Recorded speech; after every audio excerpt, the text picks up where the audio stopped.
যে আগে যেখানে কোটা থাকতে মেয়েরা যে পরিমাণ সুযোগ পেত সেই পরিমাণ সুযোগ কিন্তু এই কয়েক বছরে আর পায়নি। এটা হলো বাস্তবতা। এমনকি অনেক অনেক জেলা প্রত্যন্ত অঞ্চল, সে অঞ্চলের মানুষগুলো কিন্তু বঞ্চিত থেকে গেছে, তারাও চাকরি পাচ্ছে না। হাইকোর্ট ইতিমধ্যে এবং এইরকম বঞ্চিত হওয়ার কারণেই কেউ মামলা করে, হাইকোর্ট একটা রায় দেয়। হাইকোর্টের রায় আমরা সবসময় সেটাই মেনে নেই, কিন্তু আমরা দেখলাম যে এখন কোটা বিরোধী আন্দোলন আবার গড়ে তোলার চেষ্টা হচ্ছে। ছেলেমেয়েরা লেখাপড়া বাদ দিয়ে এখন কোটা বিরোধী আন্দোলন করে, সেখানে মেয়েরাও করে। এখানে আমার একটা প্রশ্ন আছে, যারা এর আগে কোটা বিরোধী আন্দোলন করেছিল তারা যে পাবলিক সার্ভিস কমিশনে কতজন পরীক্ষা দিয়েছিল আর কতজন পাস করেছে সেই হিসাবটা একটু বের করা দরকার।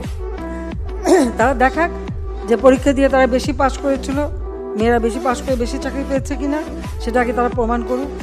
আর হাইকোর্টের রায়, এটার বিরুদ্ধে এভাবে আন্দোলন করা, এটা তো সাবজুডিস, কারণ আমরা সরকার থেকে কিন্তু এভাবে কোনো কথা বলতে পারি না, কারণ হাইকোর্ট রায় দিলে সেখানে হাইকোর্ট থেকেই আবার আসতে হবে। কিন্তু আজকে আন্দোলনের নামে যেটা আবার করা হচ্ছে, পড়াশোনার সময়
দাবি